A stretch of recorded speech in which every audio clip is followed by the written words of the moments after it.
शांती होऊन देते. आपल्या सर्वांचं प्रथम विद्यालयाच्या तर्फे आणि आमच्या सर्व भाऊ बहिणींच्या तर्फे मी तुमचं सर्वांचं प्रथम अभिनंदन करते.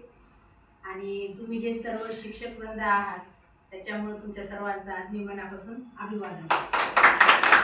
कारण शिक्षक ही जी आहे, आज तुम्हाला प्रत्येकाला माहीत आहे की शिक्षक म्हणजे ज्याला म्हणतात की सर्वांना शिकवणारा आणि त्याचबरोबर विद्यार्थ्यांचे पण भवितव्य घडवणारा. म्हणून आज आपण शिक्षक दिन म्हणून 5 सप्टेंबर साजरा करतो.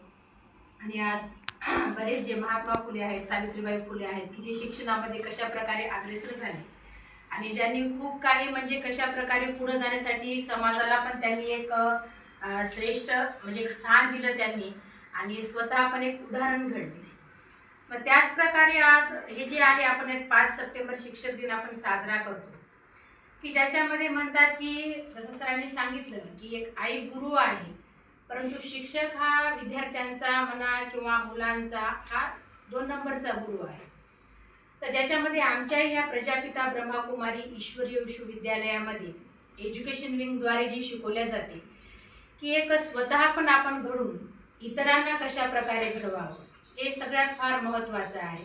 आणि ज्याच्यामध्ये ब्रह्मकुमारी विद्यालयामध्ये एक स्वतःला घडवण्यासाठी या ठिकाणचं आमचं लक्ष आहे, उद्देश आहे. जिथं चित्रात दाखवलेलं आहे श्री लक्ष्मी आणि श्री नारायण यांचा फोटो दाखवलेला आहे. आजही आपण आज आपले कुलदैवत म्हणा, आज 33 कोटी देवी देवतांची आपण पूजा करतो आणि वास्तविक तेही देवता आहेत. दैवी मनुष्य म्हणा, त्यांनाही हात पाय नाक डोळे आहेत, आपल्यालाही आहेत, परंतु त्यांना एक देवता म्हणून संबोधल्या जाते. कारण कशामुळं त्यांच्यामध्ये एक चांगले गुण आहेत, दैवी गुण आहेत, म्हणून आपण त्यांना देवता म्हणतो. एखाद्या माणसामध्ये जर एखादा चांगला गुण असेल तर आपण काय म्हणतो तो फार देव माणूस आहे. आणि जर त्या व्यक्तीमध्ये सगळेच गुण असतील तर देवता म्हणायला काही हरकत नाही. म्हणून या विद्यालयामध्ये आमच्याकडे सर्वप्रथम की नरापासून नारायण आणि नारीपासून लक्ष्मी कसं बनायचं या ठिकाणचं हे उद्देश आहे की ज्याच्यामध्ये नीतिमूल्य सर्व दैवी गुण हे अंगीकारी असले पाहिजे. आणि म्हणून म्हणतात की नर ऐसी करणी करे जो नर समाज आहे की जो आपण समाज पाहायला लागलो तर ह्या एक समाजाला कशा प्रकारे एक चांगल्या प्रकारे समाज ज्याला आज आपण जर आध्यात्मिक क्षेत्रामध्ये जर नाव दिलं तर ज्याला स्वर्ग म्हणतात, गोकुळ गाव म्हणतात, ज्याला शिवालय म्हणतात, वैकुंठ म्हणतात, जिथं आपण म्हणतो की स्वर्गामध्ये या देवी देवता राहत होत्या. तर स्वर्गात देवी देवता राहत होते अर्थात ज्या ठिकाणी मनुष्यच होते, दैवी मनुष्य, पण आपसामध्ये सुख शांती प्रेमानं राहत होते. ज्या ठिकाणचं तुम्ही गायन ऐकलं असेल जिथं म्हणतात गाय आणि वाघ एकाच घाटावर पाणी पितो, म्हणजे आपसातील जनावरांमध्ये एवढं प्रेम होतं तर देवतांमध्ये आपसांमध्ये किती प्रेम असेल. तर असा एक सुंदर समाज जेव्हा होता म्हणून आपल्याकडं म्हणजे गायनच आहे की आपल्या भारतामध्ये एकेकाळी स्वर्ग होता. भारत ही सोन्याची चिडिया होती. भारतामध्ये 33 कोटी देवी देवता राहून गेल्या. म्हणजे इतकी सुंदर ज्याला आज आपण आपल्या ह्या आताच्या भाषेमध्ये नीतिमूल्य म्हणा किंवा एक आपसामध्ये एक सांस्कृतिक एकता जी होती तर अशा प्रकारे आपल्या समाजामध्ये होती, आपल्या भारतामध्ये होती. परंतु वर्तमान समय आपण काय पाहायला लागलो ते काही राहिलं नाही. आणि म्हणून स्वयं परमात्मा ईश्वर पुन्हा या सृष्टीचं परिवर्तन करण्यासाठी परमात्मा या धरावर खाली. मग आता जे आपण पाहायला लागलो की या सृष्टीचं परिवर्तन होणं खरंच फार आवश्यक आहे का.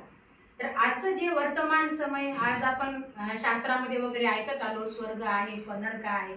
वर्तमान समय आपण एक वैज्ञानिकच्या युगामध्ये आपण चालायला लागलो ज्या ठिकाणी आता सगळेच म्हणायला लागले की खरंच कलियुग आलेला आहे, ज्या ठिकाणी घोर कलियुग आलेला आहे म्हणतात. तर आज आपण काय पाहायला लागलो आपलं शिक्षण क्षेत्रच घेऊया. आज शिक्षकच दिन आहे तर शिक्षण क्षेत्रातच घेऊया. तर आधीच्या काळामध्ये शिक्षक जिथं आपणही शिक्षण घेतलो, आपण जेव्हा विद्यार्थी होतो तर आपल्या मनामध्ये शिक्षकाबद्दल काय भावना होती, खूप आदर होता. शिक्षक आज मी पण शिक्षण घेतलेलं आहे, आज मलाही डोक्यामध्ये स्मृतीमध्ये आहे की ह्यांनी आपल्याला एवढं चांगलं शिकवलं. एक गुरुचं स्थान होतं. म्हणतात की गुरु विना मुक्ती नाही. परंतु आज शिक्षकाचं स्थान कुठपर्यंत गेले. विद्यार्थी आज शाळेमध्ये येतो, विद्यार्थ्याला काय असते फक्त एम काय झाले मला हे शिकलं पाहिजे, मी पास झालो पाहिजे, मला नोकरी लागली पाहिजे.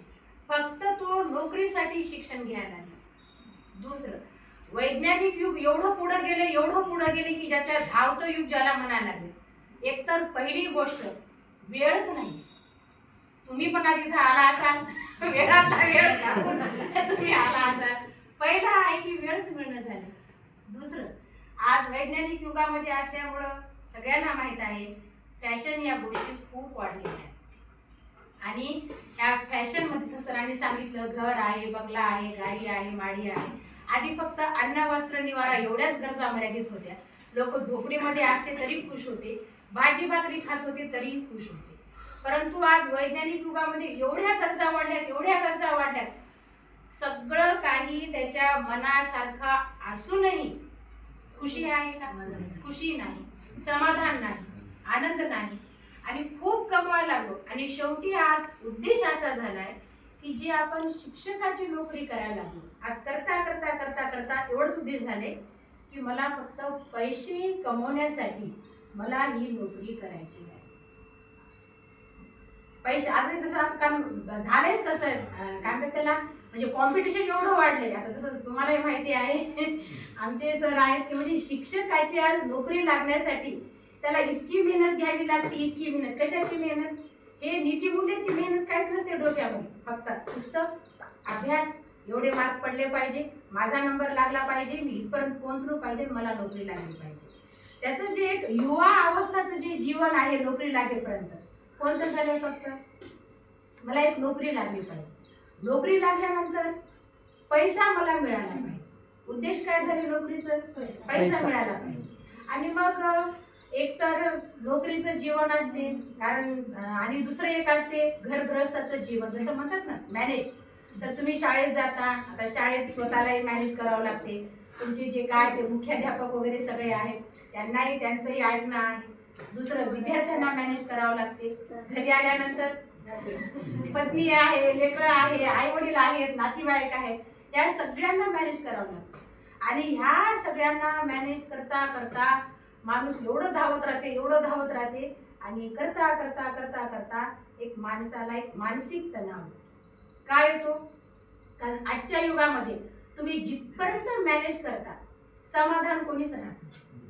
तुम्ही मुलांसाठी खूप करता, तुम्हालाही माहिती आहे मुलं शेवटी तुम्हाला काय म्हणतील, तुम्ही माझ्यासाठी काय केलं? काहीच नाही.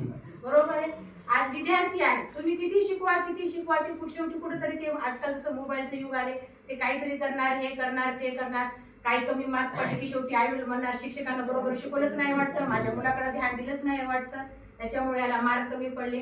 आणि म्हणून आज हे करता करता ट्युशन सुरू झाले. आधी ट्युशनच नव्हते, शाळेत जे शिकवलं तेच होतं. परंतु आज शाळा आहे, ट्युशन आहे, आणि एवढं सगळं करूनही शेवटी म्हणजे शेवटी कुठेतरी माणूस मागच आहे. म्हणून आजचं जे वैज्ञानिक युग आहे हे करता करता लक्ष काय झाले?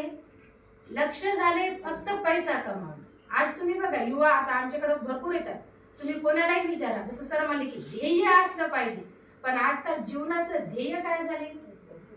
पैसा कमावणं. मला ठीक आहे, जसं एक वाटते की पैसा कमावला की सगळं काही येते. बरं, जे अतिशय श्रीमंत माणूस आहेत आपल्या समाजामध्ये, अतिशय धनवान लोक आहेत, ते सुखी आहेत का? ते सुखी नाहीत. जर धनवान लोक सुखी आहेत म्हणलं, पैसाच सुखाचं कारण आहे, तर ते लोक सुखी राहायला पाहिजे. त्या लोकांना जेवायला वेळ नाही, खायला वेळ नाही, घरातल्या माणसांना बोलायला वेळ नाही. आमदार आहेत, खासदार आहेत, राजकीय क्षेत्रामध्ये भरपूर लोक आहेत, म्हणजे प्रत्येक क्षेत्रामध्ये आहेत धनवान लोक, पण ते खरंच सुखी आहेत का? नाही. मग अखेर शेवटी पैसाच कमावणं हे आपल्या जीवनाचं ध्येय नाही. म्हणून जे आज शिक्षक हे नोकरी करायला लागलो हे डोक्यातून निघणं फार आवश्यक आहे. कशासाठी? जर तुम्हाला समाधान, खुश राहायचं असेल.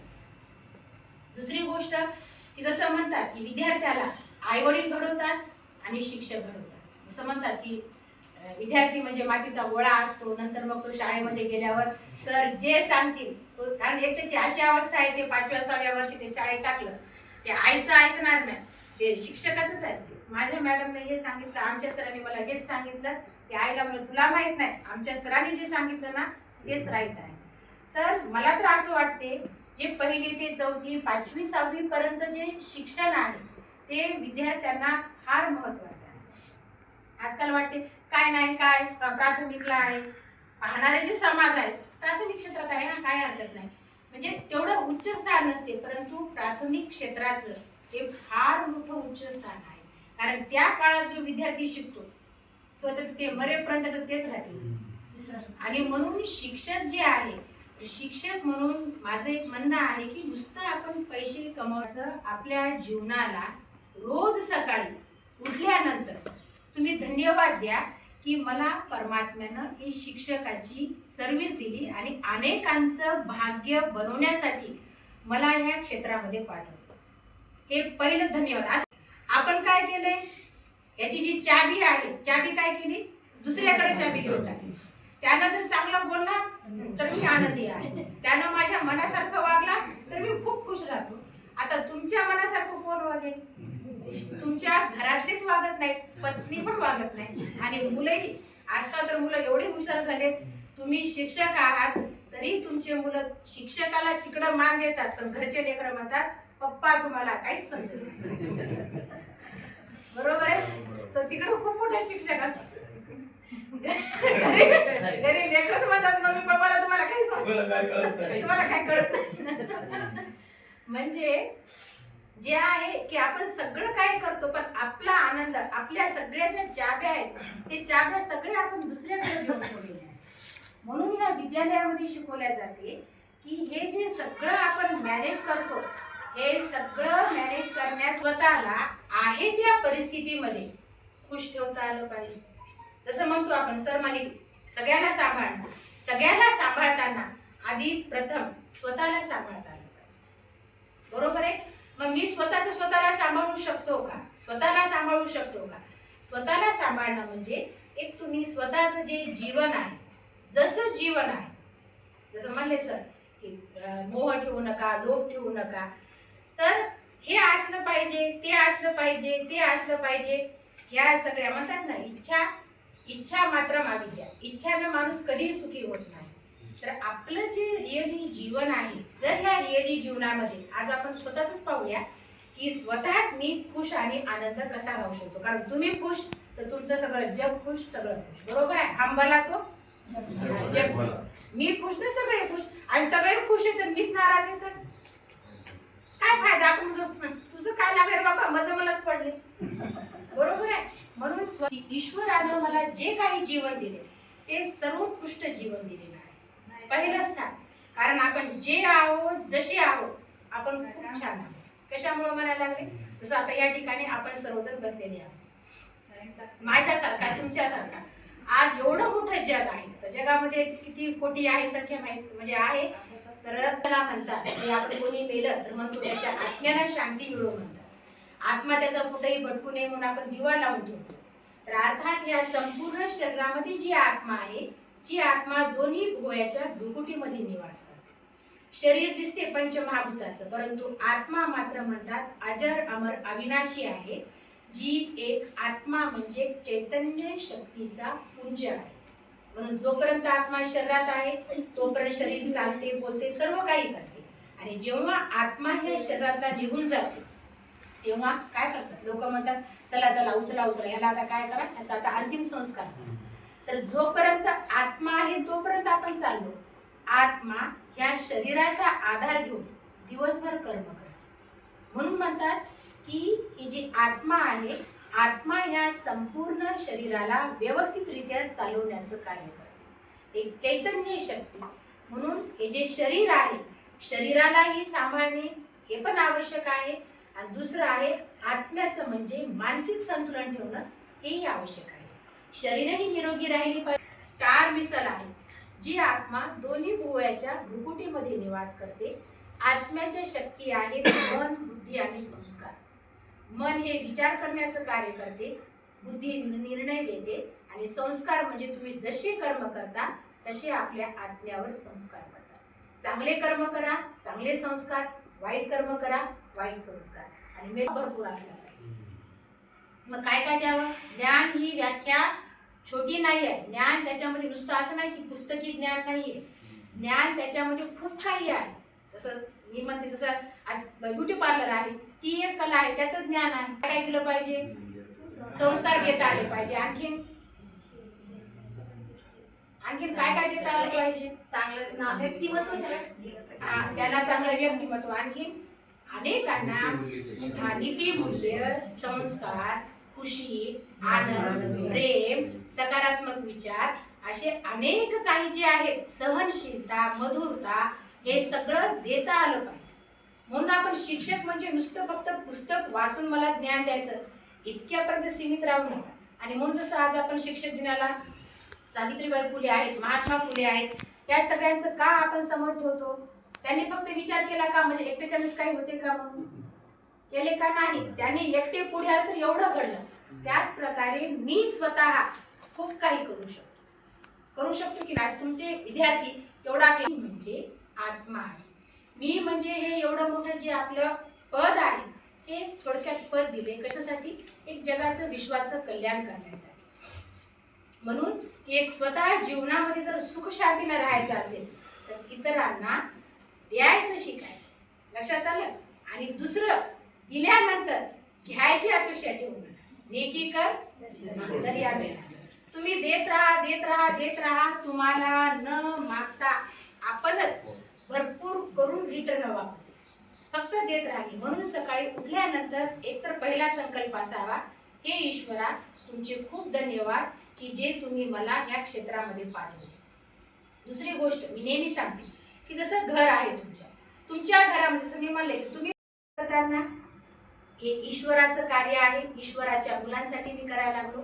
आणि तिसरं आहे रात्री झोपताना. तर आता हे थोडंसं दिनचर्या थोडी आजपासून चेंज करा. आज तुम्ही ईश्वराच्या घरी आलात, थोडंसं एक संकल्प करून जा. आमच्यासाठी आम्हाला तीच तुमची फार मोठी गिफ्ट आहे. आणि तिसरं आहे रात्री झोपताना, की एक रात्री झोपताना सगळ्यांना माहिती असेल की काही लोकांना सवय असते दिवसभराची दिनचर्या लिहून ठेवण्याची. तर रात्री झोपताना परमात्म्याला सांगून झोपा, दिवसभर तुम्ही काय काय चांगले काम केले. चांगले काम म्हणजे कोणी समजा रडू लागला असेल, त्याला काही 4 गोष्टी सांगितल्या, कोणाला काही मदत केली, कोणाला नुसती स्माईल दिली, हे पण सगळ्यात मोठं काम आहे मित्रमध्ये. समजा कोणी नाराज असेल आणि तुम्ही थोडं स्माईल दिला, तोही काय करेल? 1 मिनिट थोडंसं त्याचं दुःख विसरून तुम्हाला स्माईल देईल. तर तुम्हाला फार गडबड जरी असेल, कोणाकडे पाहून नुसतं तुम्ही हसलात तरी सगळ्यात मोठं काम. तर दिवसभरात तुम्ही जे जे काही चांगलं केलात तेही परमात्म्याला सांगा. आणि दिवसभरातून जे जे काही चुकलं असेल तर ते पण ईश्वराला सांगा. मला आज राग आला, मी आज राग केलो, काही कारणास्तव ईश्वरा मला खोटं बोलावं लागलं, मी या ठिकाणी खोटं बोललो, मी हे चुकीचं काम करणार नाही. तर तुम्ही एवढी जर हे दिनचर्या आणि हे जे आहे फार वेळ लागत नाही याला. स्वतःसाठी माणसानं थोडा तरी वेळ करणं आवश्यक आहे, कारण स्वतःला मॅनेज करायचं म्हटल्यानंतर तुम्हाला थोडा तरी वेळ देणं फार आवश्यक आहे. आणि जेव्हा तुम्ही हे करसाल थोडं दिनचर्यामध्ये चेंज, तुम्ही स्वतः अनुभव करा की कशा प्रकारे आपल्याला शांती, सुख, समाधान, आनंद मिळते. जे आहे त्याच्यामध्येच आपल्याला सुख शांतीनं राहायला शिकायचं आहे. आणखीन वाढवा करू नका. जे आहे तेच डोक्याच्या वरचे जे आहे तेच डोक्याच्या वरचे झाले. फक्त त्याच्यामध्ये राहण्याचं शिक. परमात्म्याचं स्वरूप पण ज्योतिर्बिंदू स्वरूप आहे. त्या ज्योतिर्बिंदूला मान्यता आहे की ज्याला आज गॉड म्हणतात, ईश्वर म्हणतात. आणि खास आपल्या पण कडे की अंडाकृती आकाराची शिवपिंड भरून त्यांची पूजा करतात. मुस्लिम समाजामध्ये पण अल्लाह, खुदा म्हणून वर हात दाखवतात. ख्रिश्चन धर्मामध्ये पण येशू ख्रिस्ताने सांगितले की गॉड इज लाईट, ईश्वर हा प्रकाशमय आहे. सर्व धर्मामधले लोक आज ईश्वराला मानतात. आणि सगळ्यांनी पण बोर्ड शेवटी काय दाखवलेला आहे? ईश्वर हा एक आहे, तो वर राहतो. आणि जसं म्हणले सरांनी की आपल्याला जे समाधान सगळं जे आहे ह्याचा सगळा जो सोर्स आहे, पॉवर ऑफ सोर्स, तो कोण आहे? परमात्मा आहे. आणि जेव्हा आपण परमात्म्याशी कनेक्टिव्हिटी ठेवतो तेव्हा आपल्यामध्ये हे सगळं काही धारण होतं. जसं आपली लाईट आहे, पण याचं कनेक्शन कुठं जोडले? पॉवर हाऊसला जोडलेलं आहे. तिथून लाईट टाकली की इकडे सगळं येते. तसं आपला पॉवर हाऊस कोण आहे? परमात्मा आहे. आणि परमात्म्याशी जर थोडीशी आपण दिवसभरामध्ये असे जसं मी म्हणलं ईश्वराचे धन्यवाद, थोडं तुम्ही परमात्म्याला आठवण केला, कनेक्टिव्हिटी ठेवणे म्हणजे त्यांची पण थोडीशी आठवण ठेवणे. आणि रोजची ठेवायची. शिक्षक हा स्वार्थी नसतो, ते तर आहे, निस्वार्थ असतो. तसं आपणही स्वार्थासाठीच परमात्म्याची आठवण करायची नाही. दुःख आलं की तुमच्याशिवाय कोणी नाही सुखामध्ये, की मला वेळ नाही हो, तर तुम्ही कधीतरी विचार करा, जर परमात्मा आपल्याला असं म्हणला तर बाकी तुमचे 23.5 तास तुम्ही तुमचा सगळा संसार काय करायचं ते करा, पण ईश्वराचा संसार म्हणून करा. आणि जर हे 10-15 मिनिटं जर तुम्ही दिलात तर तोच संसार तुमचा फार सुखाचा होईल. म्हणून ओम शांतीमध्ये जीवन जगण्याची कला शिकवली. थोडक्यात जीवन जगावं, पण कसं जगावं, असं जीवन असलं पाहिजे की तुमचं जीवन पाहून लोकांना वाटलं पाहिजे काय खुश राहतो हा, काय आनंदी राहतो हा, किती सुंदर जीवन जगतो बघा, असं लोकांना वाटलं पाहिजे. अशी जीवन जगण्याची कला या ओम शांतीमध्ये शिकवल्या जाते. एकदा तुम्हाला मी थोडक्यात सांगितलं, तसा याचा 7 दिवसाचा पाठ असतो. अर्धा घंटा या ठिकाणी ऐकायला यावं लागते. आणि ज्यांनाही कोणाला तुम्हाला वेळ असेल तर नेहमीसाठी विद्यालय खुलं आहे तुमचं. तर या ठिकाणी थोडंसं येऊन जर 7 दिवस पाठ केला, आपण कोण आहोत, कुठून आलो, कसं आपल्यालाही मॅनेज करायचं, सगळ्यांना कसं मॅनेज करायचं, आणि त्यासाठी मेडिटेशन कसं आवश्यक आहे, तर याच्यामध्ये मेडिटेशन पण शिकवल्या जाते. म्हणून तुम्ही या ठिकाणी आलात, तुमचं फार फार वेळ काढून आलात, तुमचे खूप खूप धन्यवाद. हे मेडिटेशन थोड्या वेळ सकाळी आणि रात्री झोपताना पण सायंकाळी करत जा, थोडासा वेळ काढून. याच्यामुळे काय होईल, प्रकंपन पण छान पसरतील आणि स्वतःमध्ये पण एक जागृती निर्माण होईल, एक शक्ती निर्माण. ठीक आहे.